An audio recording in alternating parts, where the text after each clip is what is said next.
Hey Guy, welcome back to Sleep Among Titans, where we drift through strange and quiet corners of the past, perfect for listening before you sleep. Have you ever had that feeling you're playing a game, but you were never quite given all the rules? That strange floating anxiety that you might be doing something wrong, but you're not sure what or why? We'll take that feeling and imagine an entire world that runs on it.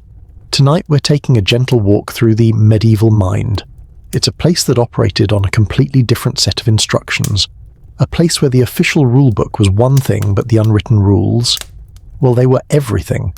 This was a world where logic took strange winding paths. A place where a court of law might seriously debate the guilt of a pig, where a prayer could have the force of a legal contract, and where the sins of a dead man could quite literally be eaten. To us it seems like chaos. A beautiful, terrifying, and sometimes frankly hilarious mess. But to the people living it, these weren't strange customs. They were the very fabric of reality. They were the invisible threads that gave life meaning, order, and a sense of safety in a world that had very little of it. So get comfortable, let the noise of your world fade away, and let's go exploring the quiet, peculiar logic of the unwritten rules. So to understand the strange logic we're about to encounter, the first thing we have to do is gently set aside our modern brain. You know, the one that loves to neatly categorize everything. We have a box for science, a box for religion, and a very small dusty box in the attic for things we call superstition. The medieval mind had no such boxes. Everything was in one big, messy, glorious pile. The world wasn't just a collection of rocks, trees, and people. It was a story being actively written by a divine and sometimes mischievous author. Every single thing was a symbol, a message, a clue. A sudden storm wasn't just a low-pressure system, it was a sign of God's displeasure. A field of healthy crops wasn't just good farming, it was a mark of divine favour. If a black cat crossed your path, it wasn't just a cat, it was a memo from the universe, and you'd better read it carefully.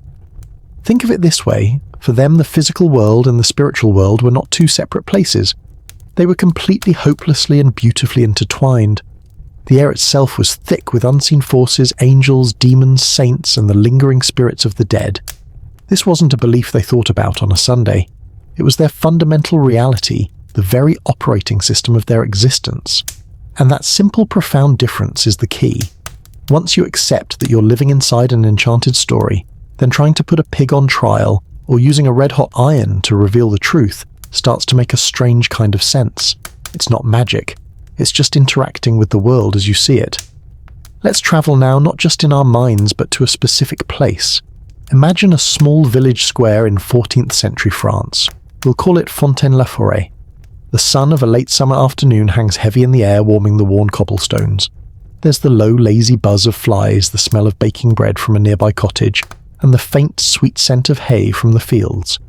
A small crowd has gathered their voices, a low, respectful murmur.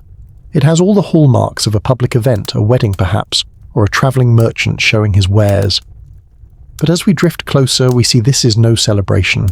This is a court of law. There's a makeshift wooden platform where a local magistrate sits his face a mask of solemn importance. Witnesses are being called, oaths are being sworn, but it's the dock, the place for the accused, that draws our eye. It's a hastily constructed wooden pen, and inside, looking profoundly unimpressed by the entire affair, is a pig. He's a large specimen, a bristly, mud-caked beast of considerable heft. And as the legal proceedings that will determine his life or death unfold around him, he seems far more interested in a promising puddle in the corner of his pen. This right here is the heart of the matter. This is an animal trial. Before we can even begin to smile at the sheer absurdity of it, we must pause and acknowledge the reason for this strange theatre. Behind the surreal spectacle is a core of real human tragedy. The pig stands accused of a terrible crime, wandering from its own sty into a cottage and fatally wounding an infant left unattended in its cradle.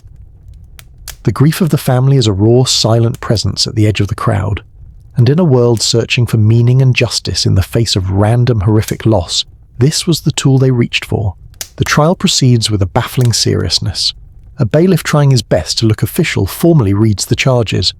The pig, he declares, did with malice and aforethought, by means of its snout and tusks, commit the crime. The pig in response gives a thoughtful grunt and attempts to scratch its back on a wooden post. Witnesses are called to testify. A woman, the family's neighbour, swears on a holy relic that she saw the pig leaving the cottage, its snout she claims stained with blood. The magistrate nods gravely, taking notes. Another man testifies to the pig's character or lack thereof. He describes it as a known troublemaker prone to escaping its enclosure and rooting through people's gardens. You can almost hear the defense lawyer object. "Hearsay, Your Honor. My client's gardening habits are not on trial here." And yes, there is a defense lawyer, a real human lawyer appointed by the court. Perhaps he's a young man eager to make a name for himself who now finds his career prospects tied to the fate of this large silent farm animal. We can imagine him sweating lightly in his woolen robes trying to mount a credible defense. What could he possibly argue? Mistaken identity, Your Honor. The village is home to many pigs of a similar size and disposition. Is it not possible that the true culprit, a vagrant pig of ill repute, has since fled our jurisdiction? Or perhaps he could argue for insanity. My client was not of sound mind. He was overcome by a primal rage he could not comprehend. He might even try to discredit the witnesses. But it's a difficult case when your client refuses to provide an alibi and when presented with evidence simply tries to eat it. It's so easy for us to see this as farce.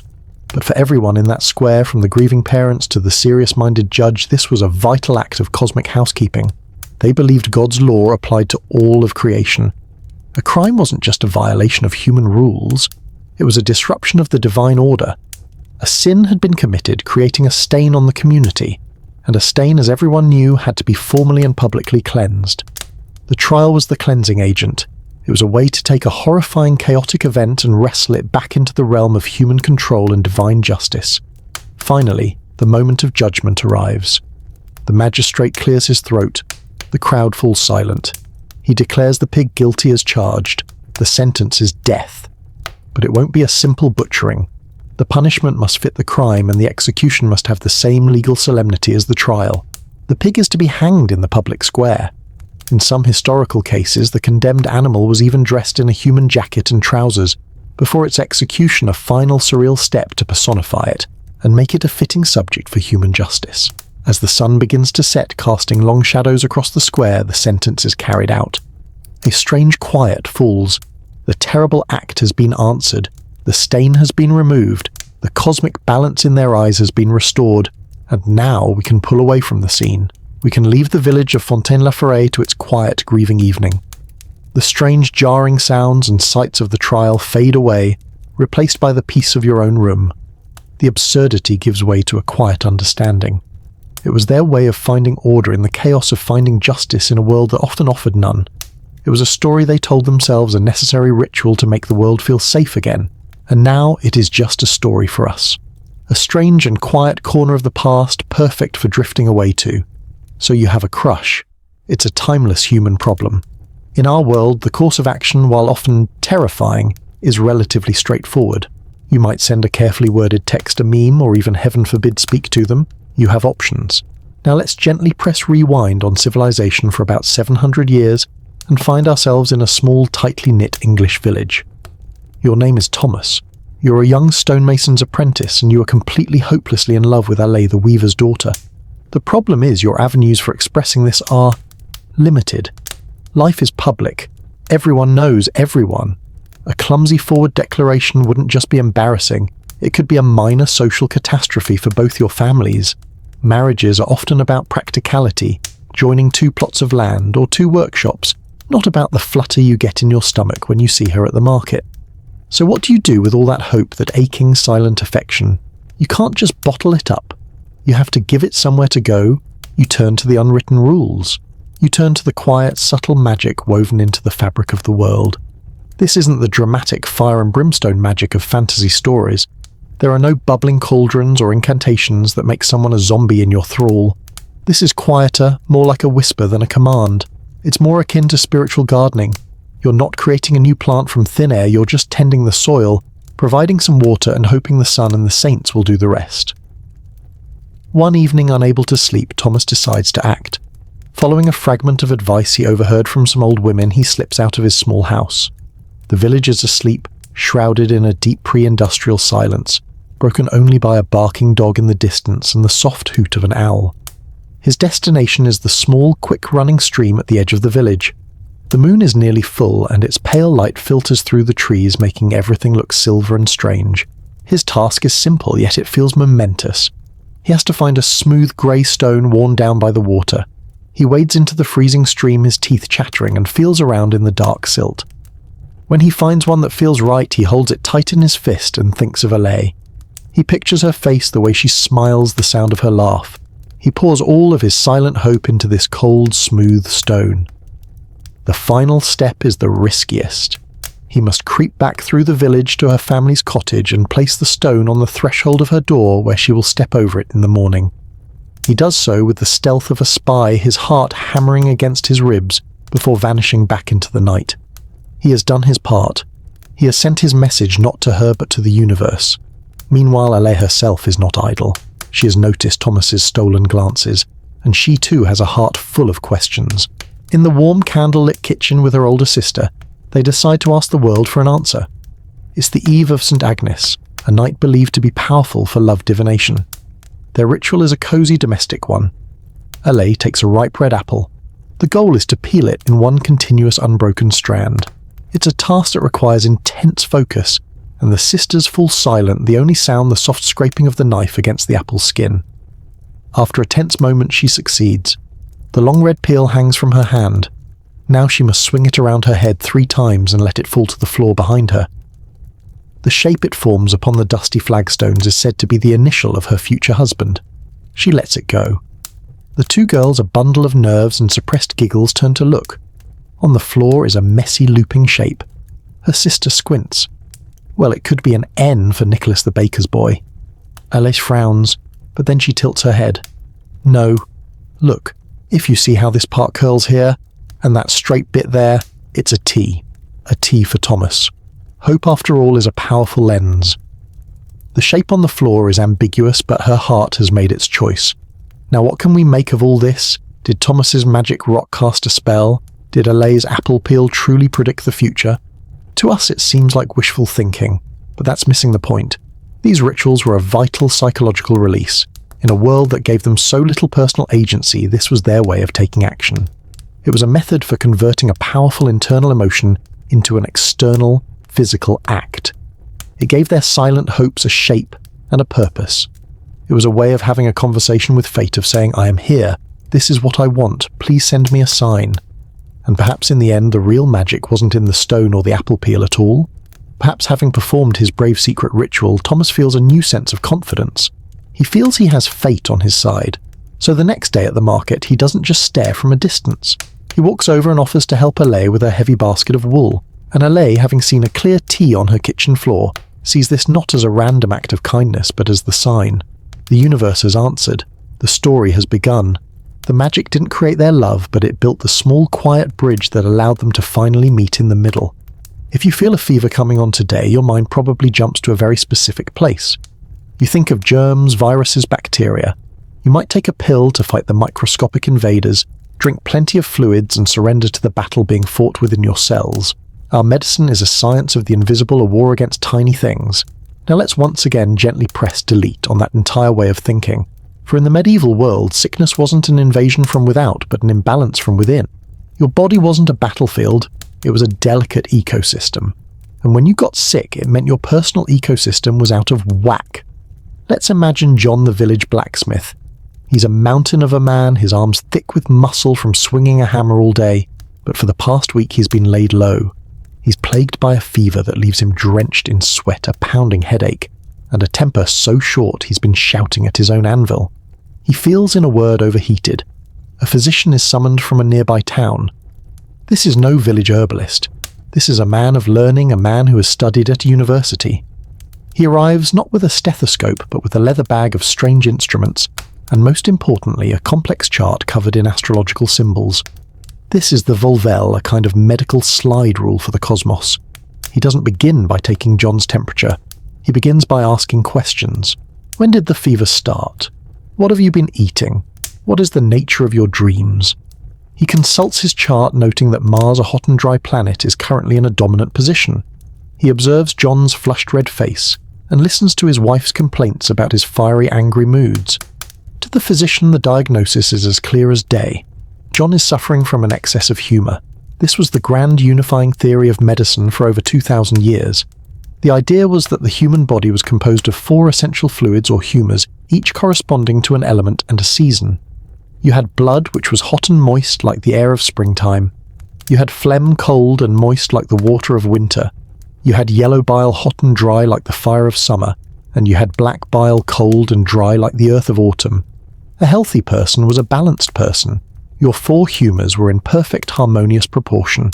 Sickness was simply one of them getting the upper hand. John, with his fever hot and his choleric rage fiery, clearly had an excess of blood and yellow bile. He was dangerously hot and moist. The cure, therefore, was perfectly logical. They had to cool him down and dry him out. First, his diet is changed. No more red meat, no more dark ale, those are hot and moist foods. He's prescribed a cooling, drying diet of fish barley and watery vegetables. It's the medieval equivalent of being told to eat more salad. But diet alone is not enough for such a severe imbalance. A more direct intervention is needed to remove the excess humour. It's time for a bloodletting. The physician's bag is opened. Inside, nestled in a damp cloth-lined box, are his primary medical assistant's leeches. Today the thought makes us squirm. But then this was a sterile, controlled and cutting-edge procedure. Each leech was a perfect little medical device designed for one purpose: to gently and painlessly remove the hot tainted blood that was poisoning the blacksmith. The physician works with a calm focus. The room is quiet, the family watching with hope. Several of the dark wriggling creatures are placed on John's arm. We don't need to dwell on the details, but rather on the atmosphere. This is not a scene of horror. It is a scene of healing. It is a quiet, measured and deeply trusted procedure based on a medical theory, as solid to them as our germ theory is to us. As the leeches do their work, everyone in the room believes they are watching the sickness itself being drawn out of the body, restoring the man to his natural healthy balance. And here's the most remarkable thing the system often appeared to work. The human body is resilient. After a few days of forced rest, a lighter diet, and the powerful psychological impact of receiving a dramatic, personalised treatment from a learned man, John's fever breaks. He begins to feel like himself again. The cure was a success. It's easy to mock the theory of the humours, but its power lay in its completeness. It connected your personal health to everything: your diet, your personality, the weather, the seasons, the very stars in the sky. It wasn't a cold, impersonal science. It was a holistic cosmic medicine that assured you that your small life and your small ailments were part of a grand, understandable and ultimately correctable design. It was a system that offered not just a cure but comfort, and sometimes that is the most powerful medicine of all. Death in the medieval world was a constant familiar neighbour. It happened at home and it was woven into the very fabric of daily life. But familiarity did not erase the fear, and the greatest fear was not of death itself but of dying improperly. Dying suddenly without a priest, and most terrifyingly, without a chance to clear your spiritual slate. Imagine the anxiety. A man dies in his chair by the fire. His family's grief is immediately compounded by a frantic spiritual audit. What sins was he still carrying? There was that long-running bitter feud with his neighbour over a strip of land. There was the time he swore his prize-winning pumpkin was entirely his own work despite his wife doing all the watering. And let's not forget the small matter of the neighbour's plumpest chicken, which had mysteriously vanished right around Christmas last year. These weren't small things. In the spiritual accounting of the era, these were outstanding invoices that could ruin your soul's credit score for eternity. The priest could offer prayers, which were spiritually essential, of course, but prayers were ethereal, intangible. For a problem this specific, the family wanted a receipt. They needed proof of services rendered, and for that they would turn to a practice the church frowned upon, a sort of theological loophole with a specialist contractor. They would send for the sin-eater. Let's imagine that scene. As the old farmer's body lies in the main room, his family sends a child to a secluded hut on the very edge of the parish. The message is delivered without a word, just a single coin left on a stone, the consultation fee, if you will. Hours later, a figure detaches itself from the shadows, the sin-eater. He's a gaunt, lonely man wrapped in rags, with the perpetually exhausted look of someone in the world's worst customer service job. He is not a monster. He is a necessary, if deeply unsettling, functionary. His very existence is a paradox. He is considered spiritually filthy precisely because his job is to be the community's spiritual sanitation service. As he walks through, the sleeping village curtains twitch. People watch with a mixture of fear and pity. No one speaks to him. It was considered bad form and potentially spiritually contaminating to ask the man who was about to eat your grandfather's sins what he thought of the weather. He arrives at the cottage and enters. The family huddled together parts to let him pass. The room is thick with the scent of grief and rosemary. The old farmer lies on a simple wooden board. The ritual itself is starkly transactional. The farmer's wife places a loaf of bread and a bowl of ale on her husband's chest. This isn't just food, it's the physical medium for the spiritual data transfer. The sin eater stands over the body and recites his quiet, non-denominational yet effective spiel. The words are ancient, a kind of spiritual liability waiver. "I give easement and rest to thee, dear man," he murmurs, "and for thy peace, for thy soul's rest, I pawn my own." A bold move, but it was the core of his business model. Then, with a slow, deliberate gravity, he eats the bread. He's not just eating bread, he's consuming the farmer's outstanding spiritual debts. He's taking in that stubborn land dispute, the poorly hidden glee he took in winning at drafts, and yes, the entire unresolved matter of that suspiciously delicious Christmas chicken. He chews and swallows the spiritual weight of another man's life. He then lifts the bowl of ale and drinks it down, washing away the last remnants. The transaction is complete. The soul slate has been wiped clean. The sin-eater has effectively taken the spiritual fall for the deceased. The wife steps forward and places a single coin in his outstretched hand. His payment. A pittance, really, considering the eternal occupational hazards. You'd certainly expect better compensation for taking on damnation as a side hustle. He nods, once turns, and slips back out into the night, a ghost returning to the wilderness. He leaves behind him a room where the air feels lighter, where the family can now grieve in peace, confident that Dad has made it past the pearly gates unburdened by any poultry-related larceny. This was the strange, sad calculus of the sin-eater. He was a man who willingly damned himself meal by meal to provide peace for others, a freelance scapegoat for hire, and now his strange, sorrowful profession has faded completely, leaving behind only a quiet, melancholic and faintly absurd echo. Life in the medieval world was for most people a study in rigidity. It was a world of straight lines and sharp hierarchies. You had your lord in his castle, your priest in his church, and you most likely in a field. You knew your place, you knew your role, and you were expected to play it quietly until the day you died. Imagine living your entire life inside a very large, very strict library, where the chief librarian is God. The pressure, the sheer quiet weight of it all could be immense, and every so often the management understood that the staff needed to blow off some steam. Enter the Feast of Fools. Held in the festive, chaotic days between Christmas and Epiphany, this was not just a party. This was a full-scale, top-to-bottom inversion of the entire social order.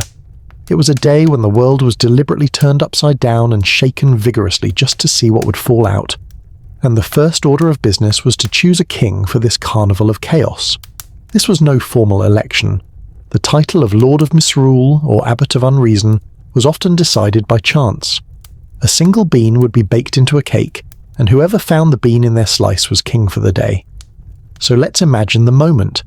The cake is sliced, and the bean is found by Wat the stable hand.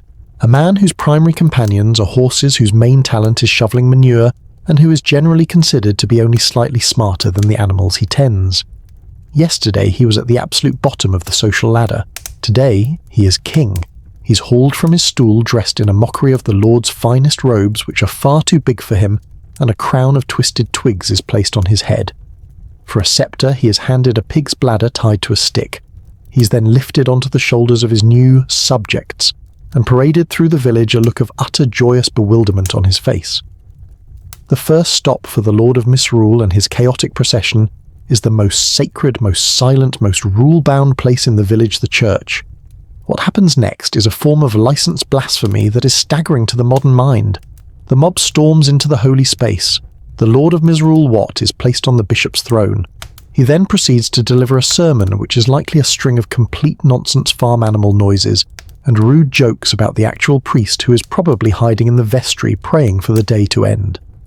Instead of burning sweet-smelling incense in the censer, the acolytes might stuff it with old worn-out leather shoes, filling the sacred space with a truly unholy stench. A unique take on sacred aromatherapy. The choir, instead of singing solemn hymns, might bray like donkeys or howl like wolves. People would play dice on the altar, pass around sausages and flagons of ale in the pews, and generally behave in a way that would get them excommunicated on any other day of the year. From the church, the madness spills into the streets. A wild, drunken parade ensues. Men and women swap clothing. People wear grotesque masks carved from wood or bark. For one day, telling the village blacksmith his breath smells like a dead badger is not an insult, but a festive greeting. Social graces are not just ignored, they are actively hunted down and stamped out. But this wasn't just a riot. This was a performance. It was organized chaos, a meticulously planned explosion of anarchy. And it served a crucial purpose.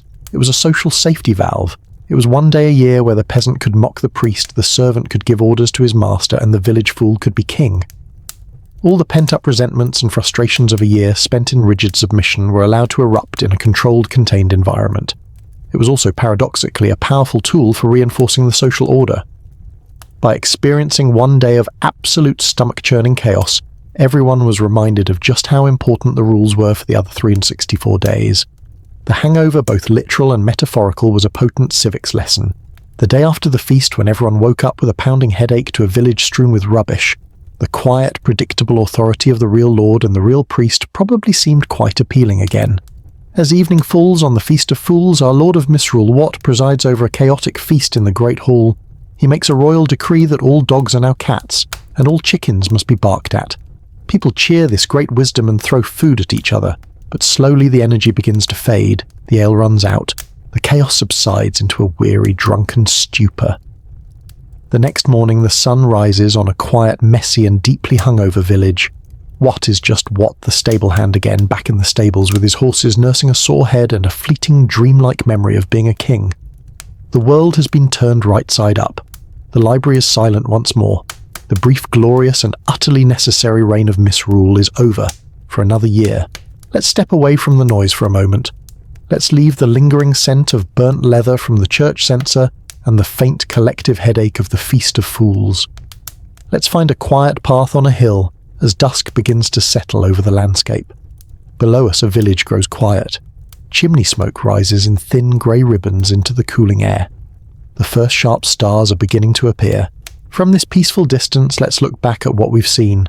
A pig in a courtroom, a lover's hopeful magic, a physician applying leeches to balance the cosmos, a lonely man eating the sins of the dead, a stable hand crowned king for a day. On the surface, it feels like a collection of bizarre, disconnected fragments from a forgotten dream. What could possibly connect these wildly different scenes? What is the common thread that runs through the solemn, the romantic, the grim, and the utterly ridiculous? The answer, I think, is simpler and more profoundly human than it seems.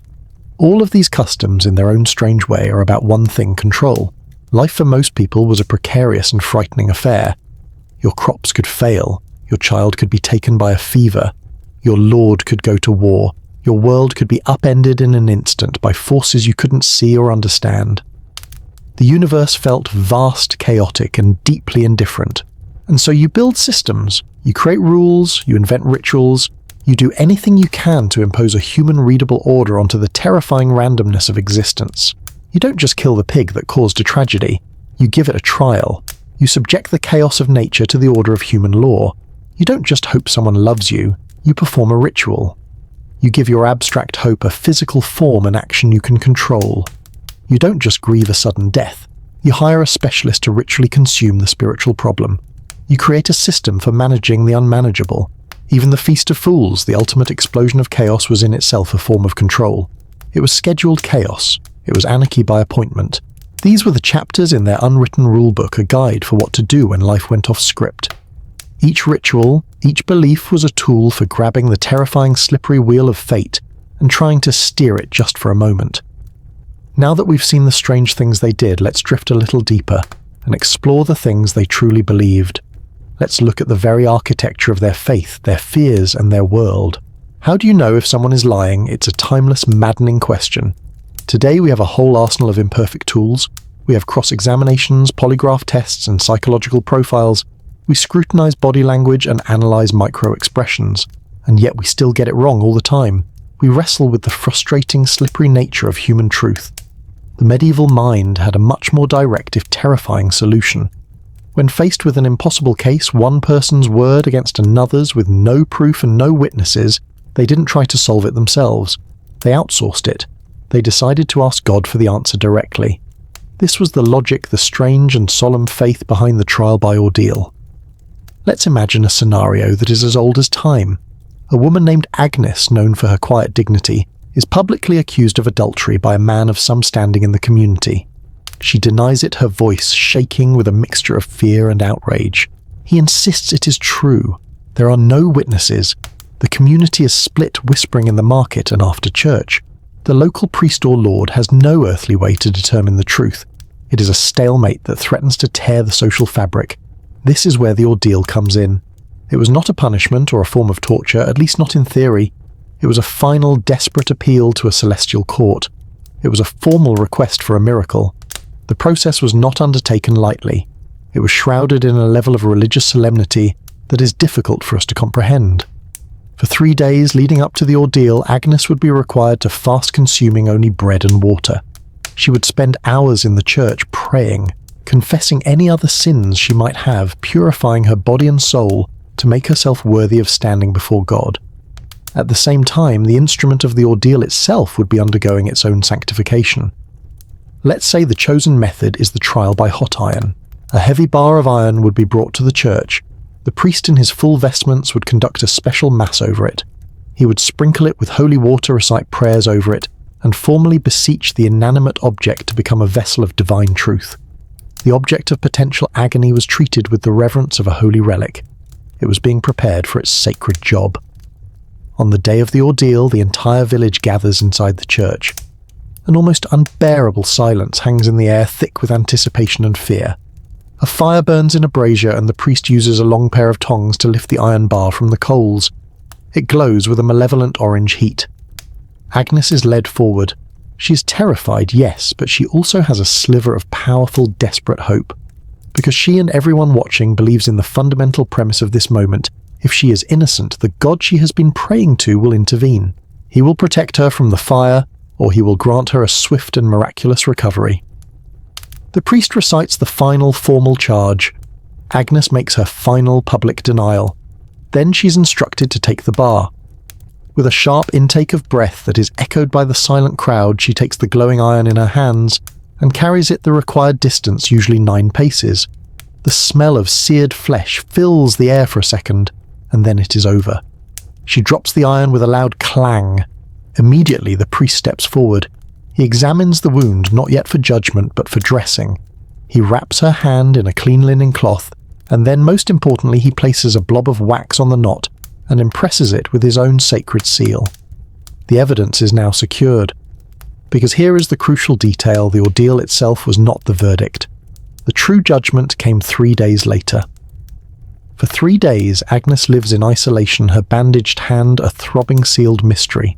The entire village waits. Finally, they gather once more in the church. In front of everyone, the priest breaks his seal and carefully unwraps the bandage. This is the moment of divine revelation. If the wound is festering, angry, and infected, it is seen as a clear sign from God. The body has rejected healing. She is guilty. But if the wound is clean closed and healing well, if, as the legal phrases went, she is unharmed, it is proof of a miracle. God has shown his grace. She is innocent. It was a system built on a foundation of absolute faith. Factors like the initial severity of the burn or the cleanliness of the bandage were not seen as random variables. They were simply the physical means through which God chose to work his will. It was a system that cleverly removed the impossible burden of judgment from human shoulders, and it provided a definitive, public, and divinely sanctioned answer to an unsolvable question, allowing the community to heal its own social wounds and move on. It was a terrifying, brutal, and to our eyes, deeply flawed system of justice. But it was born of a world that believed so profoundly in a hands-on interventionist God, they saw no contradiction in asking him to show up and personally settle their local disputes. Think about the sheer amount of paper that anchors your life. When you start a job, you sign a contract. When you buy a car, you sign a mountain of financing agreements. Even to agree to a new phone plan, you scroll through pages of dense legal jargon and click, "I agree." Our world is built on a foundation of paper, a blizzard of fine print. We trust what is written. Now let's imagine a world where for most people none of that exists. The vast majority of the population is illiterate. A written contract is as alien and inaccessible as a message from the moon. So in a world without writing, how do you forge an agreement?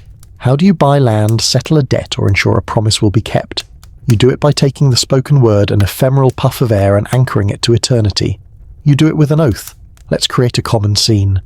Two farmers, Godfrey and Hugh, are standing in the muddy village centre shouting at each other. The subject of their dispute is a large, handsome ox who is standing nearby, placidly chewing its cud, entirely unaware that it is the cause of a major social disturbance. Godfrey claims he bought the ox from Hugh last autumn, paying for it with 3 sacks of his best barley. Hugh claims it was only a loan for the ploughing season, and that the payment was merely a rental fee. There is no receipt. There is no bill of sale. It is one man's memory against another's. So how do you solve this? You can't. But you can create a situation where the truth reveals itself. The matter is brought before the local reeve, who declares it must be settled by a formal oath. A simple promise, even a shouty red-faced one, is not enough. To make a promise binding in the medieval world, you needed collateral. And the ultimate form of collateral was your own immortal soul. The proceedings move from the muddy village square to the cold, echoing stone of the local church. This is not just a change of venue, it is a change in jurisdiction. The dispute is being taken out of the hands of men and placed into the hands of God. Godfrey and Hugh, their faces now pale with a new kind of seriousness, stand before the altar. The priest brings out the church's greatest treasure. It is not gold or jewels, it is a small ornate wooden box, a reliquary, and inside, resting on a bed of faded silk, is a single yellowed piece of bone. It is said to be the knuckle bone of St. Elmsworth, a little-known local saint who was martyred 2 centuries ago. To our eyes, it's a grimly fascinating artifact. To their eyes, it is a direct physical telephone line to heaven. It is a tangible piece of the sacred, radiating a power that is both holy and terrifying. The priest places the reliquary on the altar. He instructs Godfrey, as the one making the positive claim, to step forward and place his hand upon it. The physical contact is non-negotiable. You have to touch it. You have to be connected to the circuit of power. As Godfrey lays his trembling hand on the cold wood of the box, the priest intones the words of the oath which Godfrey must repeat. The language is precise and chilling. I, Godfrey, do swear upon this holy relic in the sight of God and his servant St. Elmsworth that I did purchase this ox from Hugh in good faith, and paid the agreed price in full. If I speak a falsehood, if I am forsworn, may my crops wither, may my children sicken, and may my soul be justly damned to the eternal fires of hell. Amen. Let's just pause and appreciate the stakes here. The penalty for lying is not a fine. It's not even jail time. It is a direct personal invitation for divine retribution and eternal suffering. You are formally asking God to ruin you if you're not telling the truth. This is not a legal maneuver. It is a spiritual gamble of the highest order. The fear of hell was not an abstract concept. It was a deeply felt, terrifying certainty. Lying on a relic was seen as knocking on the devil's front door and handing him your forwarding address. There is also no middle ground. The whole community is watching. If Godfrey swears the oath, the matter is closed. The ox is his, and Hugh is shamed as a false accuser. But if he refuses to swear, if he hesitates or pulls his hand back, that is an instant admission of guilt. So Godfrey stands there, his hand on the box, the weight of his own soul in his throat. He looks at the knucklebone. He looks at the stern face of the priest. He looks at the crucifix gazing down from the wall. He thinks about the ox, a fine beast to be sure. But is it worth an eternity of torment? He begins to sweat. He opens his mouth, but no words come out.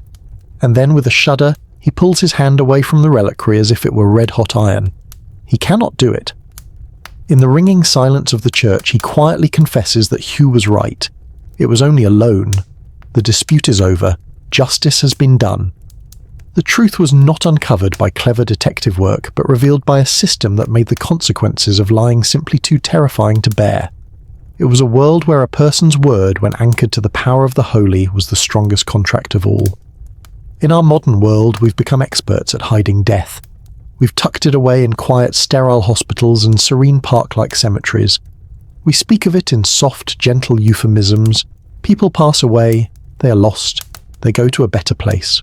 We see death as a medical failure, a taboo topic, an unwelcome guest to be kept out of sight and out of mind at all costs. We are by and large terrified of it. The medieval world took the exact opposite approach. They didn't just accept death. They invited it in, gave it a seat at the table and talked to it every single day.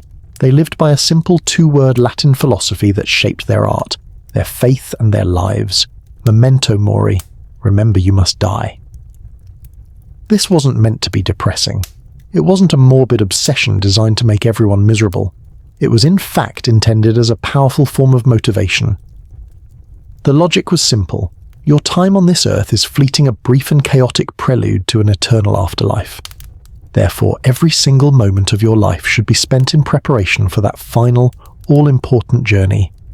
Memento mori was the ultimate spiritual alarm clock, constantly ringing to wake you from the slumber of worldly distractions, and reminders were everywhere. Let's take a walk through a medieval city and see it through their eyes. Our first stop is the church, the community's spiritual heart. Look at the tomb of the wealthy knight over there. On the top slab is a proud, flattering sculpture of him in his prime, clad in his finest armor, looking noble and strong for all eternity. But look closer at the space carved out beneath it. There lies a second sculpture. This is his transi, a shockingly realistic depiction of his decaying corpse riddled with worms and snails. The message is as subtle as a sledgehammer. This is what all your power and glory looks like now. This is where we all end up. Look up at the walls. Frescoes now faded, once blazed with colour, often depicting a story known as the three living and the three dead. The painting shows three young, arrogant kings or noblemen out for a day of hunting. Suddenly they encounter three walking skeletal corpses, their own future selves. The skeletons speak their message clear. As you are now, so once were we. As we are now, so you shall be. It was a public service announcement from beyond the grave. This theme reached its most iconic expression in the art of the danse macabre, or the dance of death, which became especially popular after the Black Death had reminded everyone just how fragile life was. In paintings, woodcuts and poems, the image was always the same, a grinning skeletal figure of death, often playing a jaunty tune on a pipe, leading a long dancing procession to the grave. And who was in this procession? Everyone! Death grabs the Pope by his holy robes. He links arms with the mighty emperor. He pulls the armoured knight from his horse, the wealthy merchant from his counting table, the peasant from his plough. He even takes the hand of a tiny infant. The message was twofold and crystal clear. First, death is the great equalizer. Your status in this life means nothing to him. Second, you never know when the music will start, and it will be your turn to join the dance, so you had better be ready. This constant dialogue with death wasn't just in art. A wealthy scholar might have a human skull on his desk as a paperweight, a constant reminder to use his intellectual gifts for God's glory. A noble lady might wear a rosary with beads carved into tiny skulls. It was a kind of fashionable piety, a way of wearing your spiritual seriousness on your sleeve. Why this intense society-wide focus on the morbid? Because it served a vital purpose. It was a powerful antidote to pride, the deadliest of the 7 sins. How could you be vain about your beauty or arrogant about your power when you were constantly reminded that you were in essence just a walking skeleton in a temporary costume of flesh? It was also a profound coping mechanism. In an age of rampant disease, famine and violence, death was not a distant concept. Everyone had seen it up close. This cultural framework didn't try to deny that reality. Instead, it gave them a way to make sense of it, to stare it directly in the face, until it became a familiar, if unsettling, companion. By remembering death every day, they robbed it of some of its power to terrorize. We have in our time tried to do the opposite. We have scrubbed death from our daily lives, hoping that if we don't look at it, it won't see us. But in our quest for a comfortable, death-denying world, perhaps we have lost a strange kind of wisdom. Perhaps by making death a stranger, we have only made it more frightening. The people of the past lived with a stark and uncomfortable truth, but it was a truth that gave their lives a sense of urgency, humility, and profound eternal purpose. Faith can be a difficult thing. It is by its nature abstract. Believing in an invisible God, an unseen heaven, and a soul you cannot touch requires a great leap of the imagination. And humans then as now crave the tangible. We like to have something to hold on to, something to see. We need proof. The medieval world's solution to this problem was as brilliant as it was bizarre: the holy relic. A relic was not just a symbol of the holy. It was, they believed, a literal piece of heaven on earth. It was a physical object charged with divine power, a direct conduit to God. Think of it as a spiritual battery, and the saints were its manufacturers. There was, of course, a hierarchy, a kind of celestial classification system for this holy hardware. At the top were the first-class relics. These were the most powerful and sought-after items, as they were actual body parts of a saint. A finger bone, a lock of hair, a tooth, a dried vial of blood. These were the nuclear reactors of the relic world. Then you had second-class relics. These were items that a saint had owned or used frequently. A piece of their cloak, a page from their prayer book, the staff they leaned on. These were still incredibly powerful, like a high-capacity storage battery. Finally, you had third-class relics, and this is where the system showed its genius for scalability. A third-class relic was any object, usually a piece of cloth, that had simply touched a first-class relic. You could take a roll of linen, press it against the tomb of a great saint, and every thread of that fabric would become a potent portable source of holy power. It was a brilliant way to mass-produce and democratize the sacred. Naturally, with such high demand for these conduits to heaven, a massive and often wildly fraudulent market sprang up to meet it. The relic trade was booming. Enterprising and not entirely scrupulous individuals began to discover all sorts of remarkable artifacts. You could purchase feathers said to be from the wing of the Archangel Gabriel.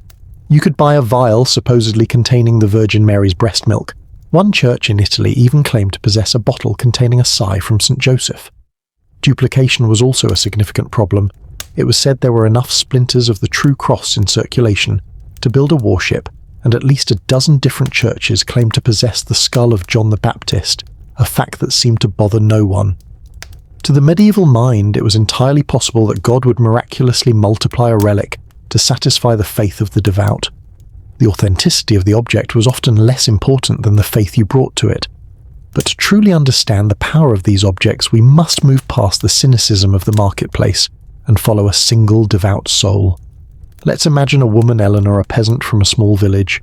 Her youngest child is sick with a wasting fever that no herbal remedy can touch. Her last desperate hope lies 100 miles away in a great cathedral that houses the arm bone of Saint Amand, a powerful healing saint. For months she saves, she begs, she sells her only goat. The journey is the hardest thing she's ever done. She walks on rough roads, sleeps in forests, and begs for food. This hardship is not a deterrent, it is part of the process. The pilgrimage itself is a prayer and offering of physical suffering to show the depth of her devotion. Finally exhausted and footsore, she arrives. The cathedral is a man-made mountain of stone and glass designed to make a human being feel small and God feel immense. Inside, the air is cool and heavy with the scent of old stone and incense. The sound of monks chanting echoes from the choir. She joins a long, slow-moving line of other pilgrims, a river of human hope and misery inching its way toward the cathedral's holiest chapel. And then she sees it. In the center of the chapel on a high altar is the reliquary. It is a masterpiece of gold and silver encrusted with so many jewels it seems to blaze with its own internal light. The sheer earthly value of the container is meant to signal the even greater spiritual value of what it holds. Through a small window of polished crystal, she can see the relic itself. It's not much to look at. A dark brownish piece of bone about the length of her hand. Eleanor falls to her knees, tears streaming down her face. For her, this is not just a bone. This is the physical presence of the saint himself. This is the focal point of a power that can bend the rules of nature. This is her direct appeal to a friend in the court of heaven. She pulls out a small scrap of linen that her sick child slept on, and when the guard isn't looking, she lunges forward and presses it against the glass of the reliquary for just a second. She has done it. The contact has been made. She clutches the cloth to her chest, believing it is now charged with the healing grace of Saint Amand. Did it work? Did the child get better? Perhaps. Fevers break. Bodies heal. But for Eleanor, the answer is simple. She prayed, she sacrificed, she touched the holy, and her child was saved. The relic was the catalyst. It was the physical anchor for a faith so powerful it could make hope itself a tangible force. In a world of uncertainty, relics were the firm, reassuring hand of God reaching down from heaven to touch the earth. Think for a moment about your relationship with time. It is a relationship defined by precision and pressure. You have the ticking second hand on a clock, the relentless digital display on your phone. You have schedules, deadlines, appointments, and alarms. Time is a commodity. It's a resource that can be spent, saved, wasted, or managed. It is a straight, unbending line that we are constantly trying to run along faster, more efficiently. And for most of us, it is a source of constant low-grade anxiety. Now let's try to imagine a world where almost none of that exists. For a peasant in the medieval countryside, the concept of a minute or a second would have been utterly meaningless. The vast majority of people lived their entire lives without ever seeing a clock. So how did they feel time? They didn't feel it as a line. They felt it as a great repeating wheel. Their time was not measured, it was experienced. It was cyclical, natural, sacred, and above all communal. The first smallest wheel was the rhythm of a single day. The day was not carved into 24 equal hours. It was divided by the sound that governed all life, the tolling of the church bell. These were the canonical hours, the sacred rhythm of prayer that pulsed through every village and town. Imagine waking not to an alarm, but to the sound of the first bells for matins or lauds ringing out in the cold pre-dawn darkness. It was a call to God that began the day in shared sacred stillness. The bell for prime at sunrise was the signal to begin work in the fields or the workshop. The bells for terce, sext and nun marked the progression of the morning, the moment of noon and the mid-afternoon. Noon wasn't an abstract twillasser's PM, it was simply the time of the sext bell, a time to pause, eat, and perhaps say a short prayer. The bell for vespers at sunset was the signal to lay down your tools, and the final bell, Compline, was a gentle call for final prayers before the world surrendered to the profound unlit darkness of the night. This was not a private personal schedule. Everyone heard the bells, everyone shared the same temporal landscape. Time wasn't a source of individual anxiety, but a communal rhythm that bound everyone together in a shared experience, dictated not by a machine but by the sun and the church. Woven around this daily wheel was the second much larger wheel, the year, and it too was experienced in two interconnected cycles. First was seasonal time. Your tasks were not set by a calendar app but by the earth itself. There was the time for ploughing, the time for sowing, the time for lambing, the time for reaping. You didn't need a calendar to tell you it was late autumn. You could feel it in the ache of your bones, you could smell it in the air, you could see it in the angle of the light. Life was a physical dialogue with the turning of the seasons. Braided into this natural cycle was the liturgical year, the calendar of the church. The year wasn't a simple progression from January to December. It was the annual retelling of a sacred story, and everyone was a participant. The year began with the quiet, hopeful waiting of Advent. This built to the celebration and feasting of Christmastide.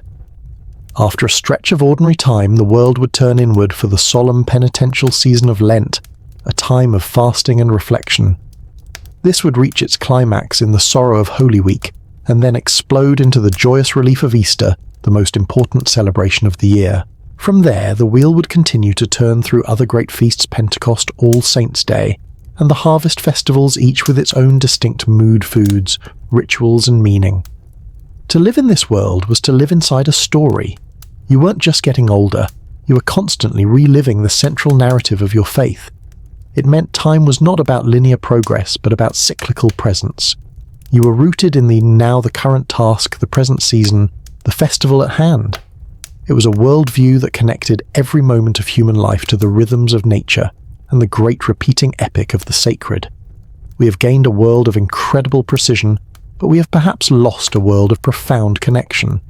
We have minutes and seconds, but they had a sense of the eternal woven into the fabric of every rising and setting sun. And so our walk through the unwritten rules of the medieval world comes to a gentle close. The last echo of the Compline bell has faded into the hills. The final candle in the last cottage has been extinguished, leaving only the profound, silent darkness of a world without electric light. We can let that world with all its beautiful and brutal strangeness drift away now like a dream upon waking. We have walked with people whose minds were filled with a landscape so different from our own. We have stood with them in their strange courtrooms where beasts were tried for human crimes. We have watched them seek love with whispers and knotted threads and seek healing with a trust in cosmic balance. We have felt the heavy silence of a room where a man consumes the sins of the dead, and we have heard the joyous, chaotic noise of a world turned upside down for just one day. We have seen them ask God for justice with fire and iron, and bind their promises with a fear of eternal damnation. We have felt their need to hold a piece of heaven in their hands, to stare death in the face until it became a familiar neighbour, and to measure their lives not in minutes but in the sacred rhythm of the seasons and the bells. They seem so different, these people of the past, and yet the thread that connects all these strange customs is the same thread that runs through our own lives, the simple human need for an answer, the need for a system, the need for a story that makes sense of the chaos. Their rituals were all just anchors thrown into the deep and stormy waters of existence, hoping to find purchase on something solid. They were all just ways of navigating the great, terrifying and wonderful mystery of being alive. But their time for navigating is long over. Their struggles have ended, and now it is time for yours to end too, just for tonight. Think of the world we have just left. A world of rough-spun wool against the skin of hard wooden benches and cold stone floors. A world where the darkness was total, and the winter cold was a real and present danger. But you're not there. You're here. You're warm and you're safe. Feel the softness of your bed, the gentle weight of your blanket. There is no cold stone here. There is no biting wind. There is only comfort and there is only quiet. The minds of the people we met were filled with a different kind of noise. The noise of prayers that had to be said, of sins that had to be confessed, of demons that had to be warded off, of a heaven that had to be earned. Their lives were a constant, strenuous spiritual effort, but you can let that effort go. Your mind can be quiet now. The great questions of eternity do not need to be answered tonight. The stories are over. The weight of the past can be set down. It is now just a collection of peaceful, silent images. Let all those figures, the worried priest, the hopeful lover, the lonely sin-eater, the laughing lord of Misrule, let them all recede into the mist. Their day is done, and your day is done too. There is nothing left to do now but rest. Feel your body grow heavy and peaceful. Feel your thoughts begin to slow to soften, to drift away like smoke from a chimney on a still quiet night. Allow the gentle darkness of your room to be a comfort, a safe and silent harbour. The past is a vast and quiet place, and we are grateful for the stories it tells us, strange and quiet corners we can drift through just before we fall asleep.